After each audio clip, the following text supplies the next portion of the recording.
ডোডোর চোখে জল চলে আসছিল। সেদিন ছিল ডোডোর প্রথম রিহার্সেল।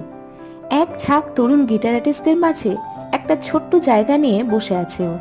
মিষ্টুও হয়তো এতক্ষণ বসে আছে ক্লাস ভর্তি অচেনা স্টুডেন্টদের মাঝে কোথাও একটা কোনো কোণে। বিল্টু, সুমনা সবাই পৃথিবীর কোথাও না কোথাও নিজেদের জন্য এক কোণে একটা জায়গা খুঁজে নেবে। পাড়ার অলিগলিতে তৈরি ওদের নিজেদের সাম্রাজ্যটার অস্তিত্ব যেন ক্রমশ ফিকে হয়ে এসেছে। মিষ্টু চলে যাবার সময় ওর বাড়ি গিয়েছিল ডোডো সি অফ করতে। ফেরার সময় ও ড্রয়ারের ফাঁকে আটকে যাওয়া ডায়েরিটা চোখে পড়ে। শেষ পাতার লেখাগুলো খুলে পড়েছিল ডোডো। মিষ্টু ডোডোকে ভালোবাসত, ওর কোনো গুণের জন্য নয়। শহরের কংক্রিট যেভাবে ধীরে ধীরে অভ্যাসের বশে কোলাহল ভালোবাসে, ঠিক সেইভাবে। তবে মিষ্টুকে ডোডো কখনো সেই জায়গাটা দেয়নি, দিয়েছে অন্য কাউকে। মিষ্টুও তাই গুটিয়ে নিয়েছে নিজেকে। ডায়েরির শেষ পাতাগুলো পড়েই এসব জানতে পেরেছিল ডোডো।